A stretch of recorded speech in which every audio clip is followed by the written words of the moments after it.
That was indeed an impressively important and informative video presenting those hidden stories of the Jongmyo Shrine, Gwanghwamun, and Sungniemun, and as well as the beginning of lighting and some beautiful nightscapes of Seoul's cultural heritages.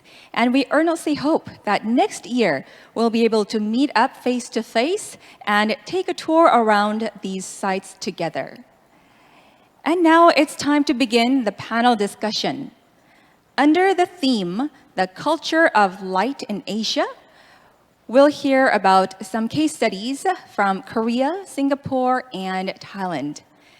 This discussion will be led by our moderator, Jeeyoun Park, principal of the studio Formgiver, with 3 esteemed panelists, Kyunghwan Pan, design associate principal of the bitzro and partners, Lee To, CLD, IALD, IES principal of the Light Collab LLP, and lastly, Dutchanee Ongarjsiri, creative lighting director of ONGA Artful Light in Thailand. And now, let us begin the discussion. Okay, hello, I'm Jeeyoun Park. I'm the moderator of this panel discussion. Today we're going to have a discussion on the topic of culture of light in Asia with 3 panelists from different cities. It would be better if we had a meeting face-to-face, but I'm still glad to meet you online. And thank you so much to the panelists participating. In the first half of the session, 3 panelists will introduce about the culture of light and have discussion for the rest of the time. Okay, then I'm gonna share the screen.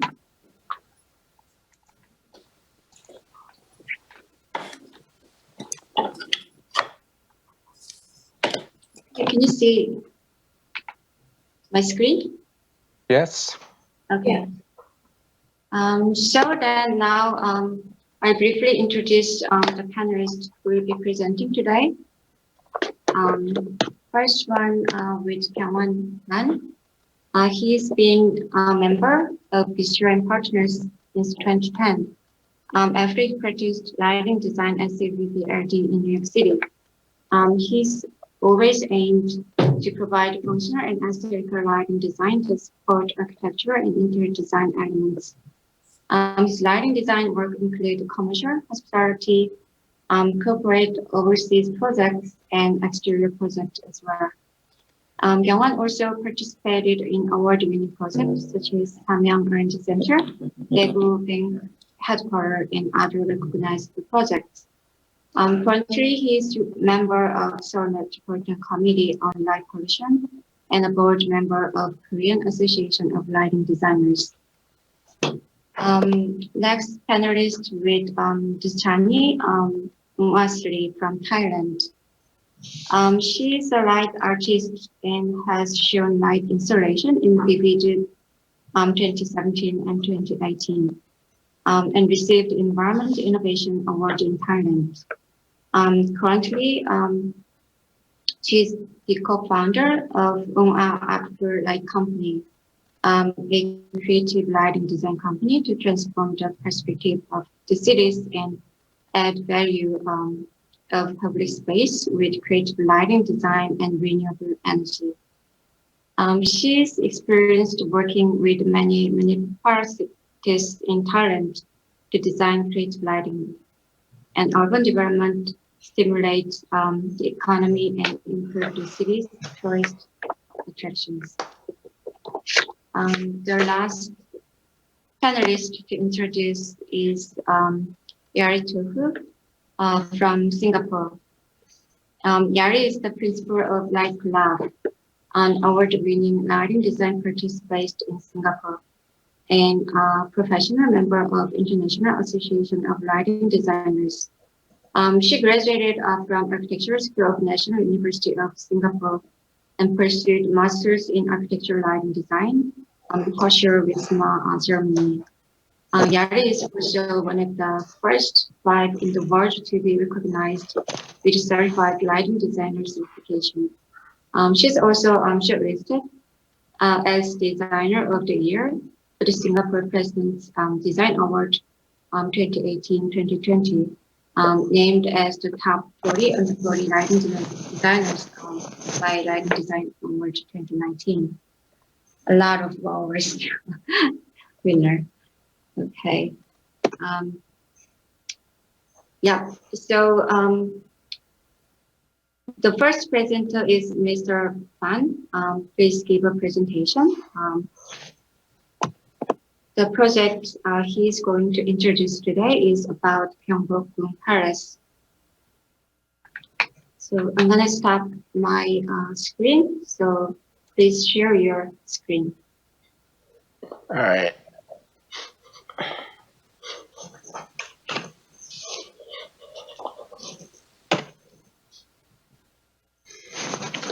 Hopefully everyone can see this. Sure. All right. So hello, everyone. This is Kyunghwan from bitzro and Panelist. And first of all, it's a great honor to be invited in this special panel discussion, and I'm looking forward to share great information with you. When I heard the discussion topic, culture of light in Asia, one thing came to my mind, Gyeongbokgung Palace.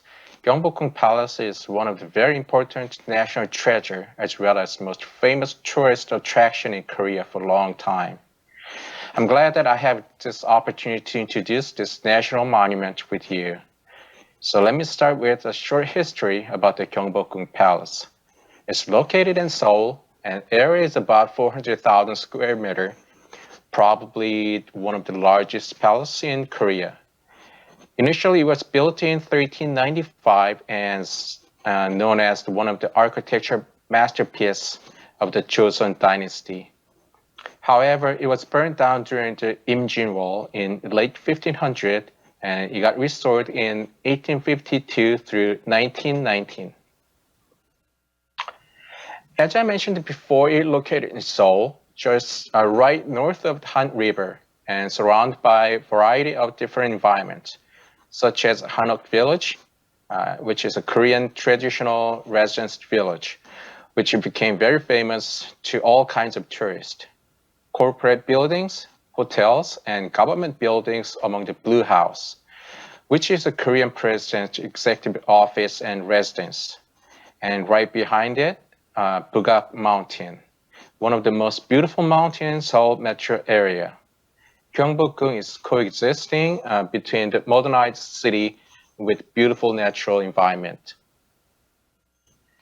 The purpose of the project were enhance the nightscape environment within the palace, provide proper lighting settings for different areas of palace, and lastly, invigorate night environment for visitors.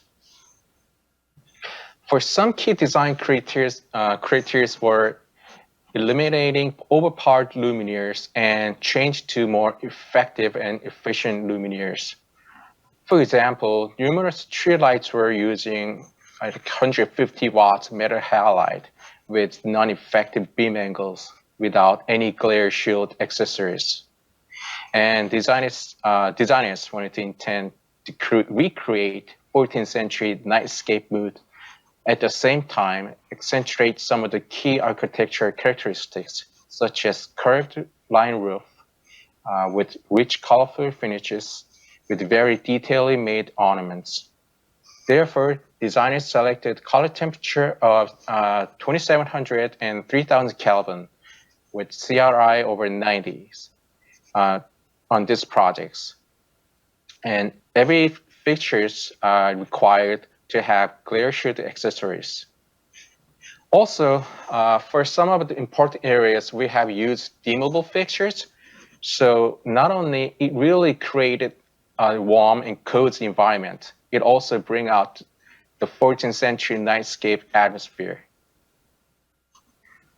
Design concept and motive for the project was a journey of the sun, the moon, and the stars. We wanted to create a circulation pathway that tells a historical story by illuminating architecture and landscape elements with a stereoscopic way, and provide interesting and emotional sceneries that created by hierarchy of different light settings. As you can see in the master plan, there are three main areas have been focused. First one is Gwanghwamun. You probably see with where the pointer's at. It's located at the left side of the page. Next one is Gyeongjeon. It's right center of the palace. Probably Gyeongjeon is probably the most important building among the palace. This place used to hold national ceremonies and other important king's events. That's why mass and volume of the Gyeongjeon is the most imposing architectural piece in the palace. Lastly, Gyeonghae-ru is right above the Gyeongjeon. Is sitting right on the pond. It's known as the Royal Banquet Hall. Since this place used for banquet, it was built on an island, and there are 48 massive stone columns are holding up the structure. Scenery of the Gyeonghae-ru is just magnificent, and without any questions, this monument has to be done with something very special. The side of those buildings, rest of the areas were planted with low light levels. Again, designers tried to recreate nightscape of Joseon Dynasty. As you can see in this page, hierarchy of light levels were planted according to importance of use of buildings. Plazas and pathways are really dimmed down that visitors would feel like they are walking under the moonlight.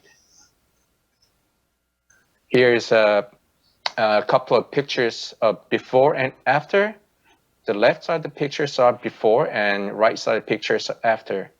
And those two top pictures are Gyeongjeon, the place I just mentioned before, the place that holds ceremonies, and it has a really important place for the palace.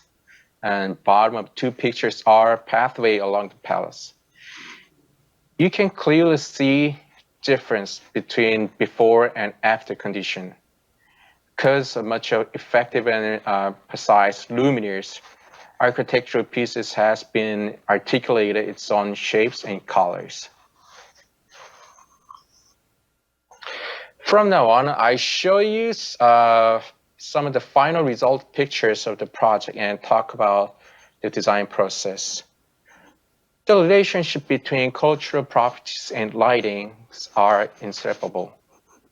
During the daytime, it has sense of aesthetic by sunlight, but what happens at night? Someone can put up a whole bunch of floodlights and light up the entire palace. By doing that, that's going to be just a bright place. There's no sense of emotional feelings. There are going to be a whole bunch of glare problems. It can also bring down the heritage value. For a special project like this, creating a just bright environment would be like putting a really cheap, inconsistent makeup on a person's face. That's why working on the most precious national treasure in Korea was not easy.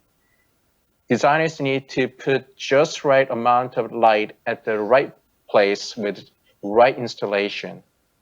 Not only that, we have to deal with different codes and restrictions.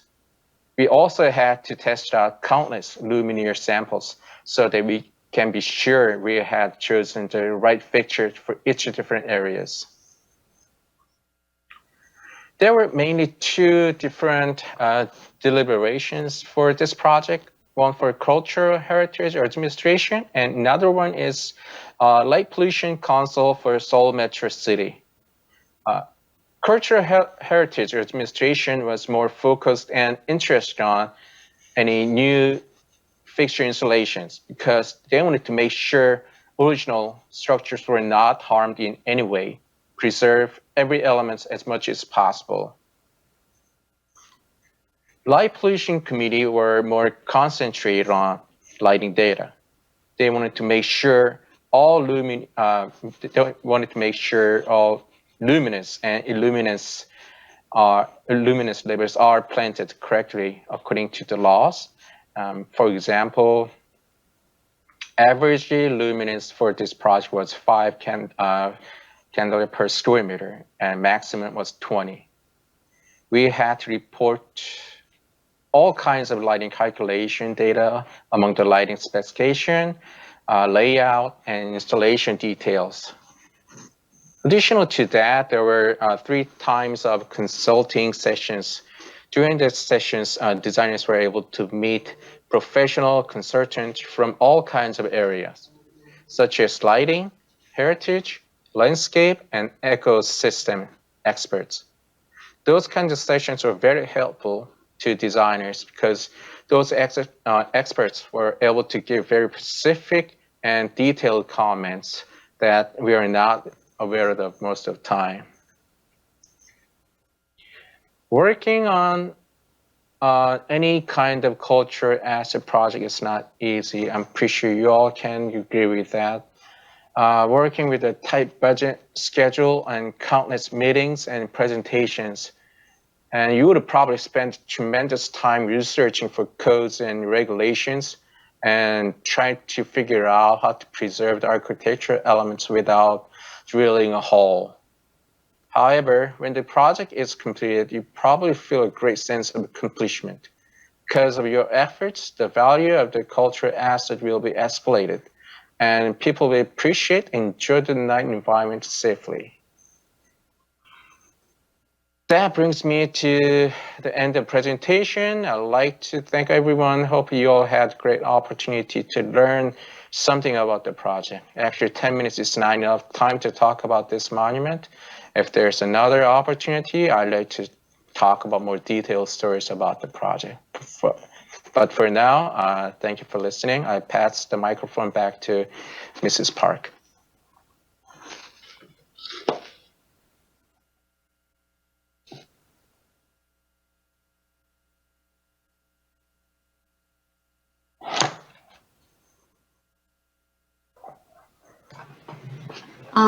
Thank you. Is it already 10 minutes? Okay. Thank you for your presentation. Yeah, actually, I kind of wondering that Dutchanee or Yari has been visited in Korea before, ever? Yeah. Oh, you did? Okay. Yeah. What about Gyeongbokgung? Have you been to? Yeah. Oh, really? Yes. So we are okay. very excited to hear about the project. Yeah. Oh, okay. So you've been visiting at nighttime too, or? Oh, okay. Oh, okay. So yeah. I was gonna recommend to visit, but you should visit at a different times during the day and during the night. It's both a beautiful sight. So maybe Dutchanee next time when you visit Korea, please visit Gyeongbokgung Palace. Okay, thank you for presentation, Mr. Wan. And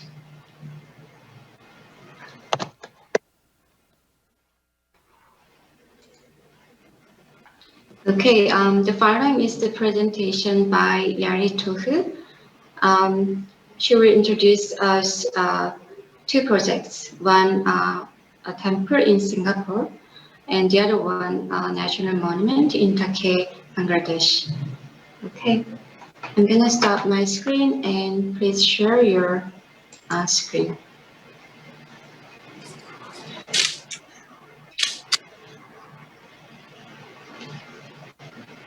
Okay. Hi everyone, I'm Yali. Thank you, Mr. Van, for making the interesting share. Okay. Today I hope to take this opportunity to discuss 2 very different projects with very, very different requirements. So one of the first project that I'd like to introduce will be the Singapore Buddhist Lodge in Singapore. So this project, the Singapore Buddhist Lodge is one of the older charitable organizations Just about a few years ago, they decided to have a major renovation to the building. Yeah, so they actually make a new extension, and they also changed the facade. Yeah. So when we first came on board, they told us, like all projects, budget was a constraint, and the budget was really, really low, which includes interior and exterior lighting. So in order to convince the client on the possibilities of what we could achieve, and also to let them know that we need to increase the budget, because he say, what can you do if you just keep to the budget? So we told them that we probably need to light up the building like a basketball court or something, and that really made him very worried. So we actually made the layers of lighting to highlight the architectural elements. So what we are doing here is the challenge here. Actually, you can see there is a driveway here. One of the challenges, we don't want to have pole lights, to disturb the architectural facade. Yeah, and it's actually quite close to the road and the driveway as well. So we were thinking, like, how can even the column lighting multitask to uplight and also to the downward emission, also to light up the driveway in an asymmetrical way. So we tried to convince them, like, okay, this is probably the lowest budget that we can go to. And then we thought that, okay, there are so other features that we really want to highlight, like, the artwork here, the carvings, and also the entrance portals, which would greatly accentuate the overall form of the building. And also, we also mentioned if they could allow a bit more budget, we could actually enhance this and complete the overall layering of the building. So when people see from the street, they can actually sense the play of light in layers. So saying that this was how the building looked like just when we started the renovation. So it was pretty tough because, just now when we showed, like, we wanted to integrate lighting here. So one of the key things is, like, how do we integrate them into existing details? And plus, how do we run the cabling, to this kind of existing structures? Yeah, so these are some of the key considerations. And for this main prayer hall, this prayer hall is like 50 meters tall. And this is one of the earlier renderings. And the brief from the client is, like, they said that the group, the worshippers coming here, they are usually more elderly. So when they are having ceremonies, they need to kneel down on the floor. So they actually want us to reach like 500 lux, like, wow, that's really a lot of light for the temple. But they said, the elderly need more light when they want to read. So we try to implement a lighting control system, and we also try to bring the layers of lighting. Yeah. So one of the greater challenge in this main hall when working with cultural and religious buildings is like they have a lot of 3D sculptures, statues, and the sculptures are pretty big. And I'm actually not a Buddhist, so the whole team tried very hard to understand, the story behind all this, the meaning, the deeper meanings and symbolization of all the statues. And working with the 3D elements is also very difficult because they might cast unnecessary shadow if we cannot control it well. And of course, the client is made up of a committee of people who will say whether the budget is to go or not to go. And we had to have a lot of meetings with them to even educate what are good lighting fixtures. When we told them we need high color rendering, they look at us like, what is high color rendering? And then when we show the sample, they can't even tell the difference. Yeah. So we have to, attend meetings like this to actually show them what can be done. So in the main hall, there is a very big tiered ceiling. And then they told us, why do you need so much lighting in there, so many layers of light? And we said, can you do it with a spotlight? So we actually have to do a mock-up to convince them, if you do a, just a spotlight to highlight, you end up with shadows. So that, actually made them a bit more convinced about that. And of course, like the main statue is made of gold, and getting the right color, and then having the holy light, on the face of the Buddha is also very, very important. So these are some of the completion photos where we create the different layering. So like for some of the statues here, like even the statues right at the top, we were very we were trying to be careful, what actually creates shadow and what is not going to cast the shadow. Yeah, and even like for the main statue, we have spotlights actually coming from a distance to give a glow, and we were very conscious not to cast unnecessary shadow to the backdrop itself. So that was quite difficult to actually achieve. So these are actually some of the up close. Yeah, so you can see the tiered ceiling. We also have layers of light. Yeah, so we can have that golden glow around the Buddha. Yeah, so that was very, very important. And we were trying to hide fixtures in between certain architectural features. Yeah, so that's the overall view. And of course at 15 meters we try to keep everything glare-less.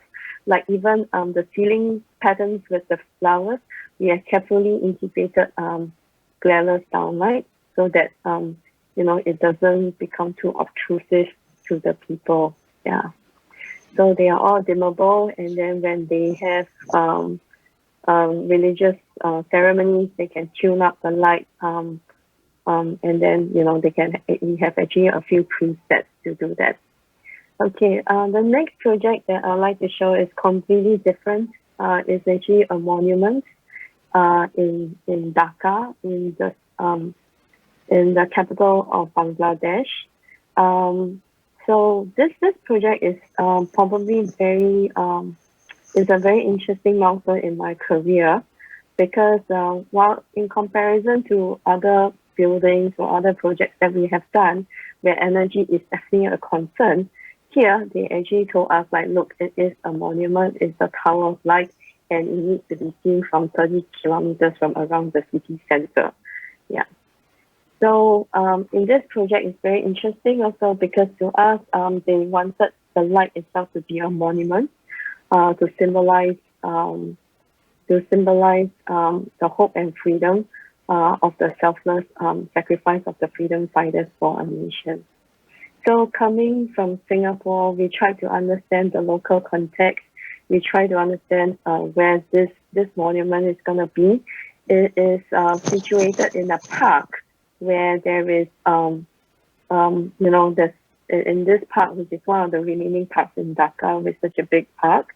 Yeah, and this is also the site where a lot of people died when Bangladesh is fighting for their freedom. Yeah, and it's also where the father of the nation gives a freedom speech, once they had gained independence. So this site was very, very significant to the people. And just below here is actually the Freedom Museum. Yeah, and what our project is actually to design the lighting for this glass tower here. So when we came on board, we thought that probably it's not a difficult project, because compared to a lot of the other projects that we have done, this is only a small footprint of 4.5 meters by 4.5 meters. And nobody can enter this because it's just an object of viewing. Yeah, until we realized that the tower is going to be made out of clear glass. Yeah, and they want the lighting designer to make it glow. And it needs to be seen from 30 kilometers from around the city center. So that makes it even more complex. And then next, they told us that they don't want to see the face frames inside. Yeah, so that was like, oh no, okay, everything is transparent. How are we going to do that? So we tried a lot of computer simulations. It didn't work. It didn't work out well. And we had a small little mock-up here, which we can do some testing. So we tried very hard to understand the glass, the properties of the glass, and how can we make clear glass glow. Luckily for us, the glass is stacked horizontally, so it's not that transparent. There is a certain angle when the light catches this, it actually grazes the surface instead of passing through it. So we need to be very careful with that angle of light. So, and the cool thing is, it suddenly makes the glass actually didn't look that transparent. Yeah, so it manages to grow. And then they told us that that's not enough because they want it to be seen from 30 kilometers. And the tower, the physical tower, is only 45 meters tall. So the architect said, okay, we need such lights, so that we can project it beyond the physical tower itself. So working in a different culture, I'm not sure why we were trying to install lights and moving, heavy projectors in the middle of the night. But yeah, that's how the site is done. There are a lot of constraints and people are trying to finish their work there. And then things that can go wrong went wrong. And this is in the end the final outcome. Yeah, so the really interesting thing for me is that, to work with a material like glass and to try to make it glow. There's no internal lighting. Everything is from the exterior. And it's also important to make sure that the top of the tower is also lit, trying to make it as evenly lit from the bottom up. So that was really a challenge for us. So the good thing is a lot of people, they really love this. And then of course when we told the ministry that look, actually the park is dark. You don't really need to, make this monument that bright. It still can be seen. But they told us, look, this is national monument. This is hope, to them, and they cannot, just go soft on that. Yeah. So this is the outcome. And when the architect posted the monument on social media, it was very interesting because a lot of people, they kind of commented. And I think, of course, we went home to Singapore, but it was very interesting to read the comments and how people feel, towards the lighting project that we have done. And it actually brings together the nation. Yeah, so this is what, a monument or a cultural project can actually make people feel really proud. And change the way, how they feel about the city. Yeah. So that brings me to the end of the presentation. And thank you. Thank you. Thank you very much. So when is done project? That project, when done? When did you finish? This was done in 2013. 2013. Oh, okay. It's been a while, right? Yes, so, it has been a while. And have you been there recently? No, I haven't been there recently. Yeah. Oh, okay. Hopefully it's still working. I want to go too. It's very nice project. I like it. Yeah, but of course a lot of people ask us, does it get into the pathway? And to be honest, it's light pollution. No doubt about it. But they say it's a monument. But like I'm a lighting designer too. So as a lighting designer, I'm kind of admire you for how much effort you put into starting the materials like glass. I mean, it's kind of impressive. So like that kind of material with light. Yeah. So I wish I too be there. Yeah, sometimes later. Yeah, next time. So thank you. Okay, next one is the last presenter, Dutchanee, Ongarjsiri. Is that correct pronounce? Okay. Okay, so yeah. So she's going to introduce us two cases, one for Yara City and the other one for Bangkok Chinatown. Okay, please share your screen. Okay. Hello everyone. My name is Dutchanee Ongarjsiri. I'm a creative lighting director of ONGA Artful Light in Thailand. CEO World Magazine's ranked Thai as a fifth best in the world for cultural heritage influence in 2021. And we also have the magical light festivals lighting up the sky and rivers, creating an enhanced atmosphere. Today, I want to share about the cultural lighting projects we have done here. Yala this is Thailand, and this is Yala in the south. Yala is the southern province of Thailand. Today, Yala is a province with many interesting spaces, history, cultures, and beautiful scenery. Yala has a unique mixture of cultural heritage of several groups, Thai, Chinese, and Muslim. In addition, the city's historical and religious attractions, Yala boasts an interior of verdant jungles abundance, with lush vegetation, beautiful waterfalls, and exotic wildlife. Every year, the clock tower around this is decorated with city lights, representing the pride and happiness of the Yala people. There are 4 sections to the lawn, and all of which we have to install different ornamental lights. In the first zones, we use decorative lights to represent the origins of Yala name. The origin of Yala name was named after a nearby mountain shaped like a fishnet. They were inspired by the name of the city. That's why we designed these light installations by attaching the LED net lights to poles and spreading them out to look like a big fishnet that is spreading out to catch fish. In the second zone, we use decorative light to represent the origins of Yala name. The origin of Yala's name was named after a nearby mountain shaped like a fishnet. Sorry.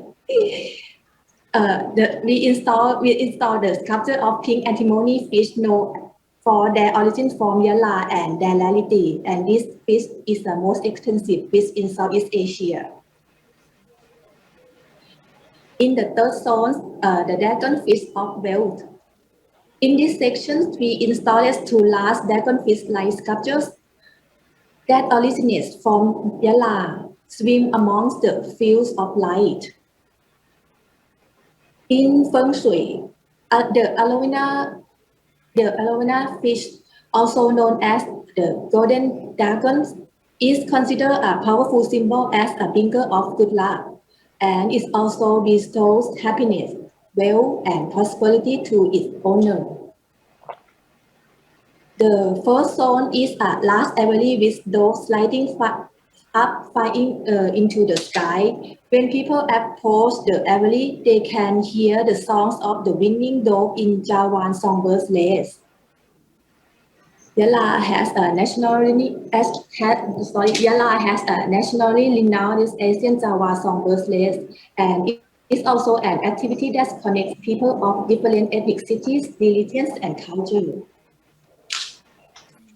And this festival also aims to boost tourism, conserve and local culture and traditions, promote dog farming, and stimulate the economy in southern border provinces. This light shows allows families to walk together and learn about the city's cultural heritage through the lights. And the next project of this year we received the opportunity from Tourism of Thailand to design the street decorative lighting for Chinese New Year 2021 in Chinatown, Bangkok. Bangkok Chinatown is one of the largest Chinatown in the world, rich with history and culture. In the daytime, Yavala Road is aligned with gold shops. You can see here a lot of signage of the gold banner, and have food stalls and Chinese restaurants. But the evening, both sides of the street are filled with incredible food stands full of mouth-watering Chinese food and seafood. Odeon Circle roundabout here is a famous landmark of Yavala. In the circles, there are less huge Chinese arch depicts the dragon head because it was the beginning of Yavala, which was called Dragon Road. The opening ceremony of the Chinese New Year in Bangkok is the most important event in the city. It is usually attended by members of Thai royal families and attracts crowds of spectators. At night, Yawarat comes to life with lanterns, banners, and colorful processions. The whole area bustled with dragons and aerobatic dances and crowds of worshipers. This year, Thailand is still to celebrate Chinese New Year 2021 in the new normal.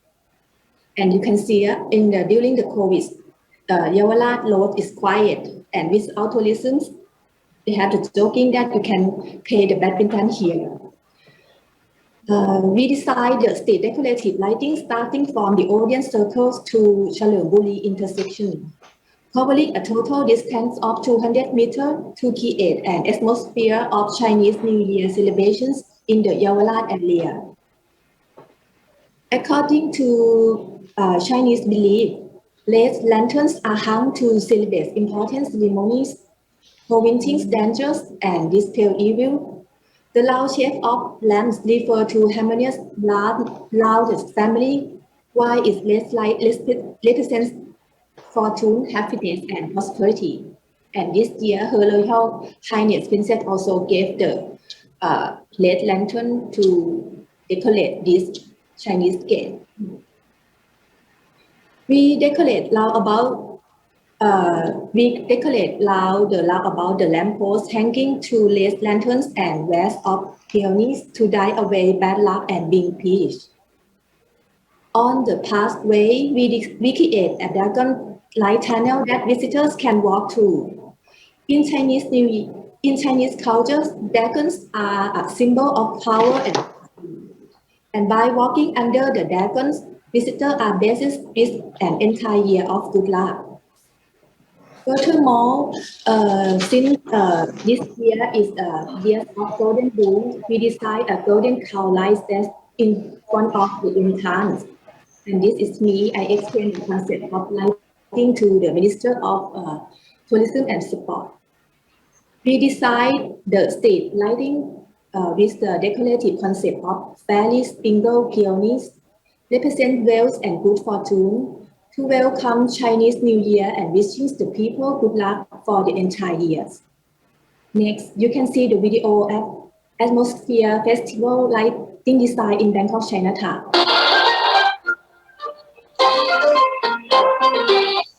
Bangkok Chinatown's Light Up Yawarat Light Festival became a bustling attraction for both citizens and tourists alike. On this long road, which has received blessings from both heaven and earth, attractive, appealing lights filled the street with colors, and people with enjoyment. The large red lantern, associated with great fortune, suspended atop the big archway, symbolizes happiness, good luck, and wealth. It symbolizes family reunion, vitality, and prosperity. On the pathway connected to the arch is a long golden dragon made from thousands of colored lights. In Chinese culture, the dragons are a symbol of power, nobility, and honor, a symbol of prosperity, success, and happiness. The people who walk on the pathway under the dragon are blessed with a whole year of good fortune and luck. To commemorate and welcome the arrival of 2021, the year of the Golden Bull, down the road are decorated with Chinese angels and flower lights. These angels have descended from the heavens onto Yawarat and dispersed blossoming peony flowers, known to bring good luck and wealth, thereby wishing the people of Yawarat for a prosperous year.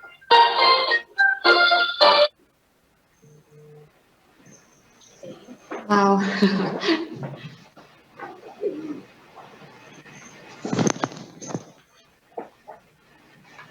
Thank you. Actually, then, like, do you have every different theme for the every different year? Like, how do you decide the theme of festival in Chinatown? I mean, do you replace them like every year? Maybe not, right? Like this year in the Yawarat, normally they will decorate like a LED. Can you hear me? Yeah, it's a little bit hard to hear you. Okay. Okay. And better? Now it's better? No. House speaker.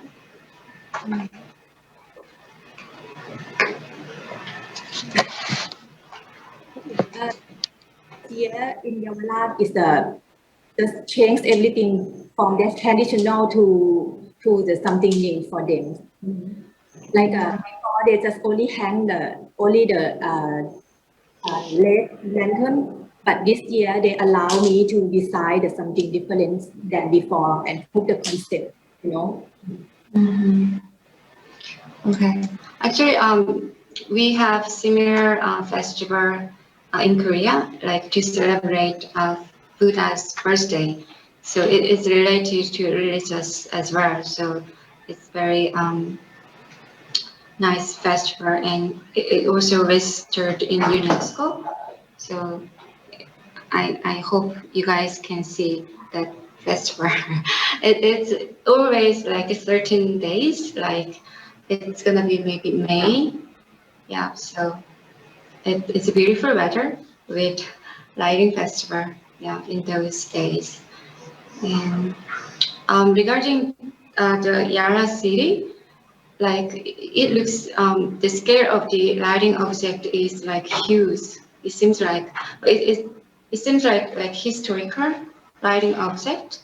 But what about them? Like, do they like are they like permanently setting up there, or how do you maintain those lighting objects? For the like the architecture building in Yala, they just actually a small town. They don't have the not much the historical place like in the Bangkok, you know. So it's like nothing. So we have to build something, yeah, for the people. Dutchanee, your speaker is like not quite clear yet. I mean, it was very good when you speak your presentation, but after that, somehow, like your voice is gone. So maybe like volume up or something. You have to do something. Okay. Try. Okay. Yeah, it was very impressive. Thank you. So I think all the presentation is done, and thank you all three panelists for sharing such a beautiful project and impressive lighting projects. We all know how much effort and detail it takes designers to create such a cultural heritage lighting environment.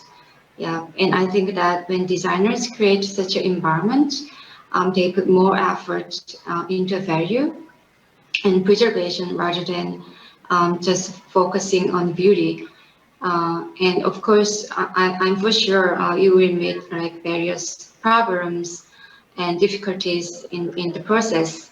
And you guys mentioned a little bit about those when you are presented, but now maybe we can seriously discuss about those difficulties and problems kind of thing.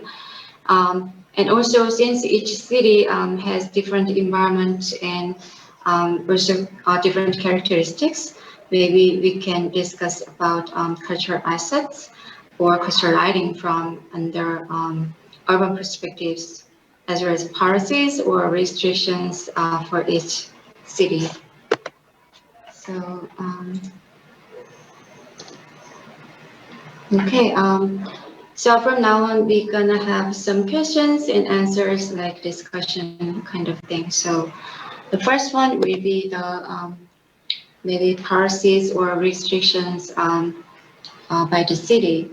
So meaning that just in carrying out the cultural property lighting project, it could be a matter of urban policies, or it could be regulations from the government or municipalities or cultural institutions, etc.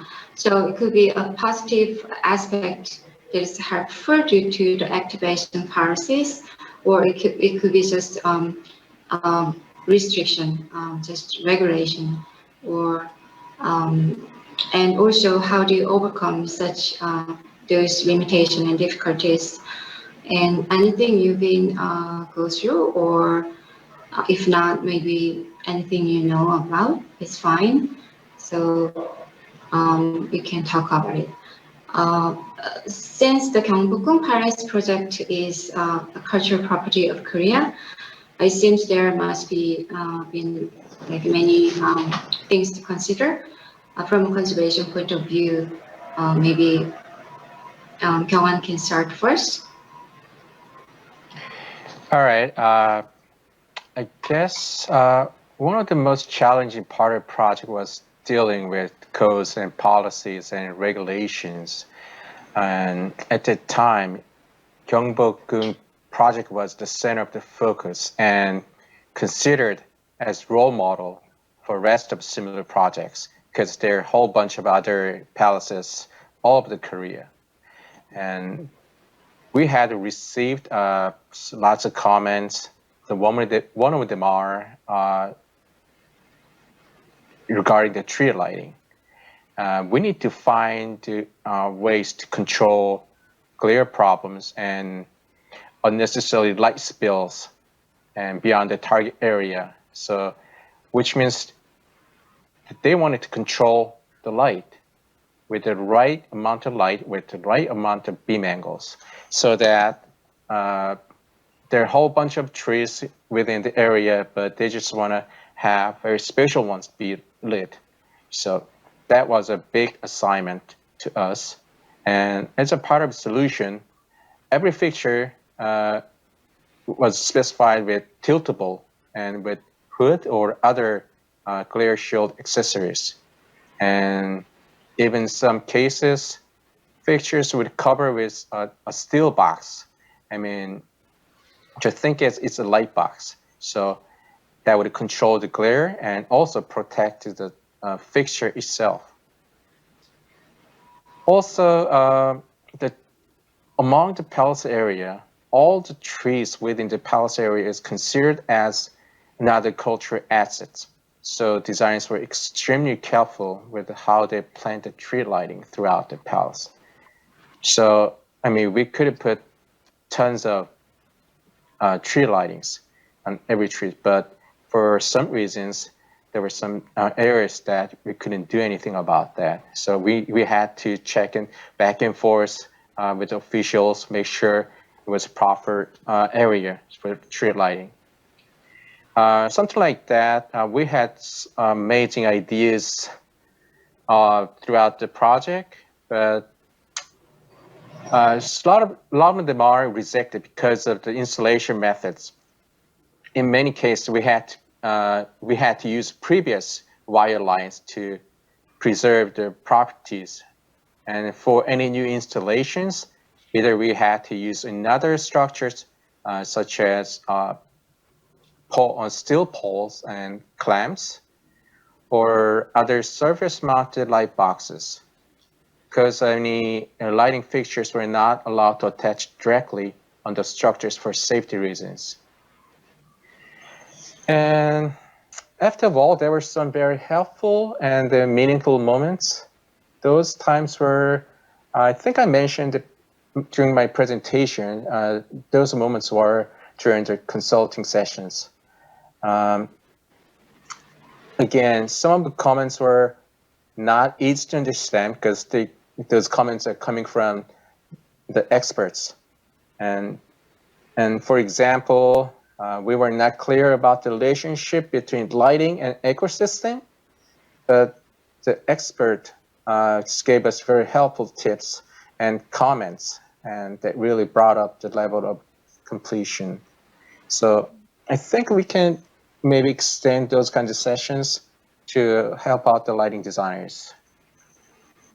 And perhaps lastly, if I have to make one suggestion, that would be holding on just one session of integrated deliberation session.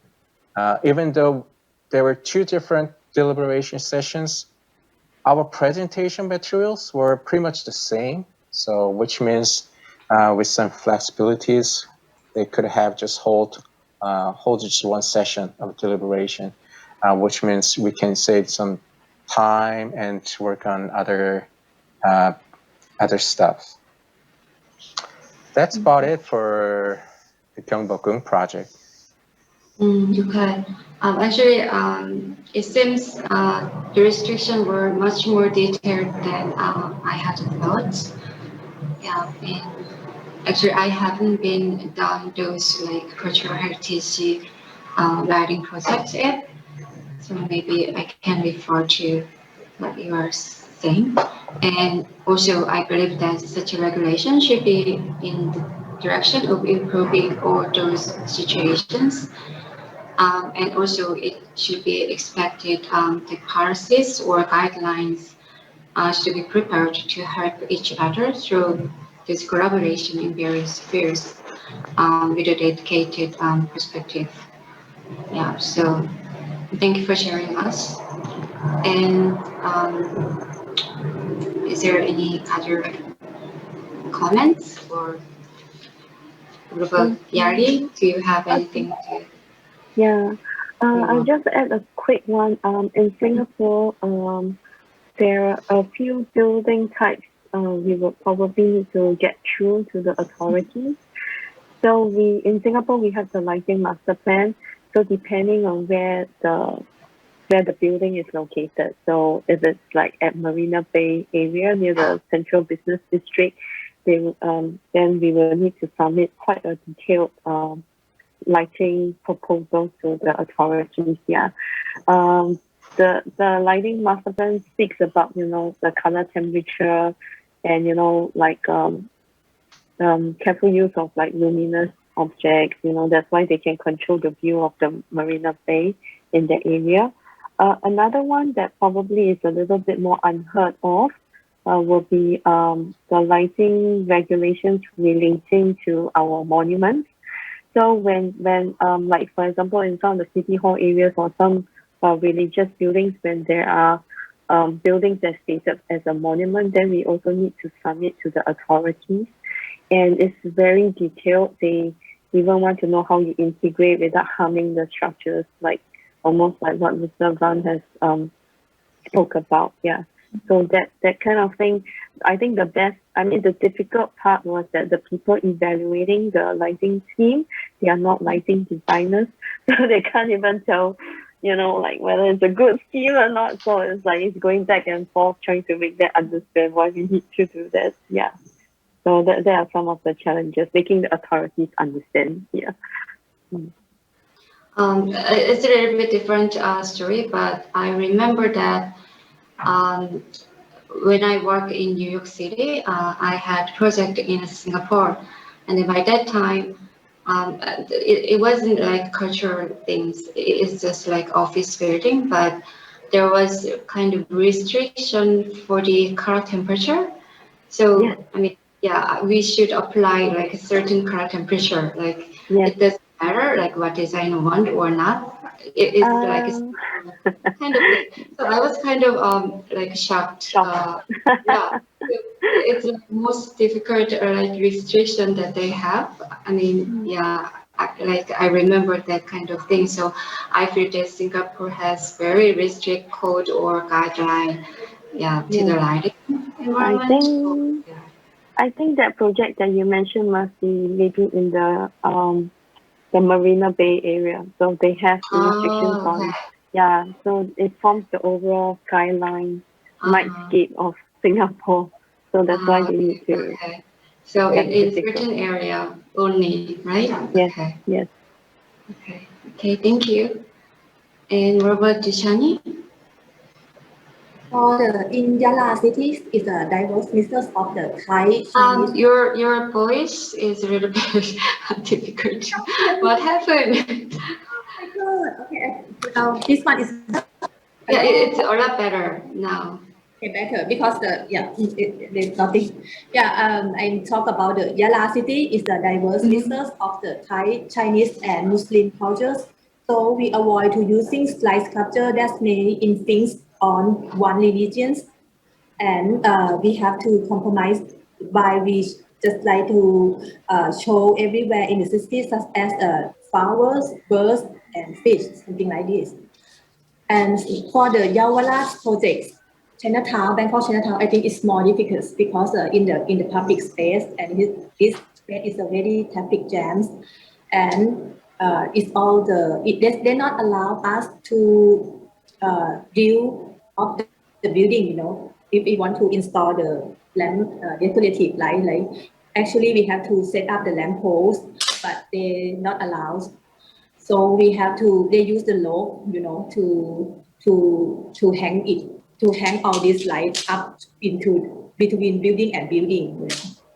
So in this, we have to calculate, you know, calculate the light festival, calculate everything, and to make sure that this light will not fall into the car in the below.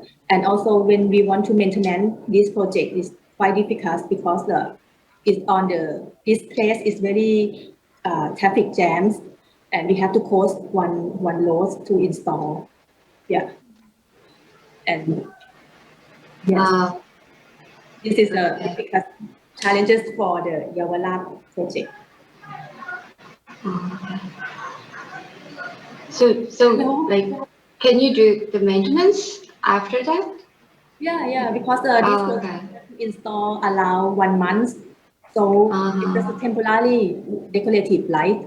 So we install only 1 month, and we have to check every day and to make sure that the evening the light is work. Right.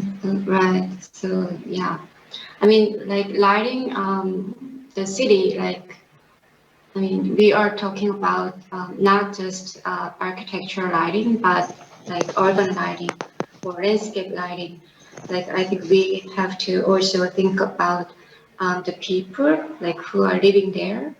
So maybe before simply creating a beautiful light environment, maybe we have to consider that local community must be taken into account in all aspects of lighting planning, installation, and maintenance kind of thing. So it's a little bit different aspect from what you said, but I just, your case allowed me to reconsider kind of thing.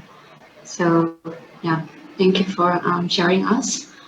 Okay, let's move on to the next questions. So like, what do you think the culture of light in the post-corona era? I mean, as expectation for the post-coronavirus are growing, like tourism revitalization projects are also expanding in Korea these days. It seems that a different culture is being created through this nighttime attraction.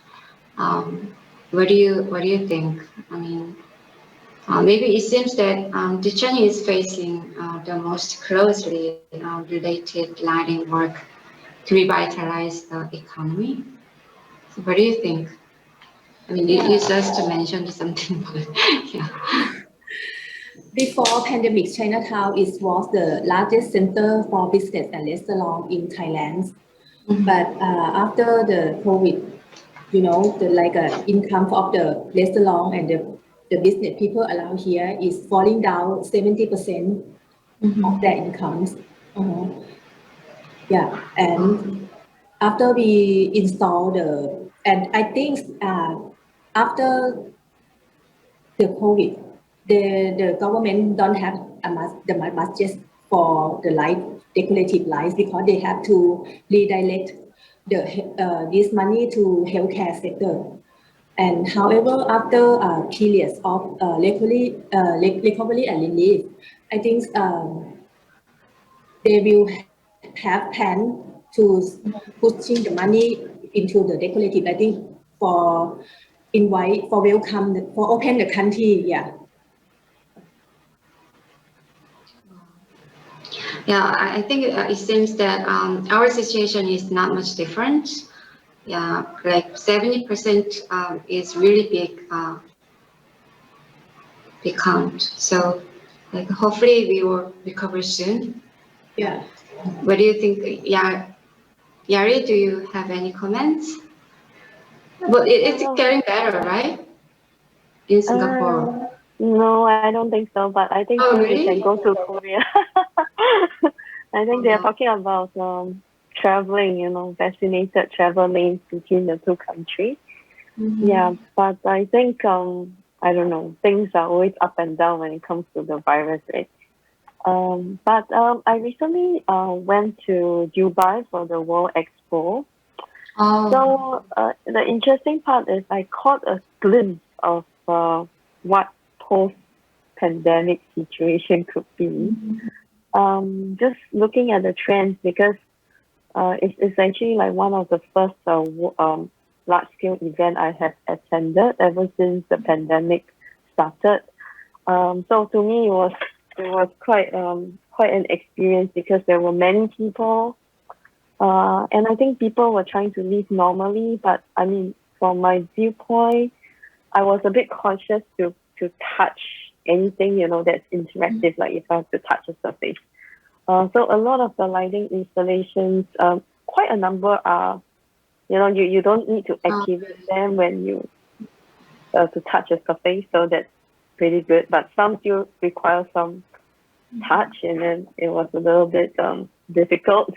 Yeah, but I think people want to get moving with their life. I think they still want to be part of the city. And I think lighting is a good way to encourage them to come out. It's just that probably you have to start thinking, how do we, encourage while keeping people safe, the way to do it probably. Yeah, so there are some thoughts about that. I think probably no solution at this moment, but it's interesting. Yeah. Yeah. It's sad, but yeah, it will get better, I'm sure, right? Okay, we are almost end of the session. So the last question, is there anything you'd like to say more about the culture of light, the theme of this workshop? Maybe Kyunghwan, you're so quiet. Oh yeah, I'm sorry. Yeah, I'm the quiet one. So I'd just like to say I think it was wonderful sessions and just had a great opportunity to learn about other countries' conditions. And just obviously, I mean, we might not speak same language nor share the same design tools, but however, obviously, it's clear that we share the same feelings and passions that how we should treat and cherish the cultural assets. And thank you again for both of you, three of you, to participating for this panel. And I guess that's it for me. Okay, so do you want to say something, Dutchanee or Yari or Dutchanee? Yeah, thank you so much for this sharing session. I think it's fun to talk about something more hopeful, and I think it's always nice to hear ideas from different people. Then you get new inspiration. So thank you for the opportunity. Thank you too. And the last one, Dutchanee, do you want to say something? I'm grateful to be able to participate in these workshops. It really opens my eyes to the different variety of style of light arts in different parts of Asia and allowing me to use this valuable experience to improve my future projects. And I would like to thank you very much to everyone who joined and presented, and thank you for hosting these workshops. Okay, thank you too.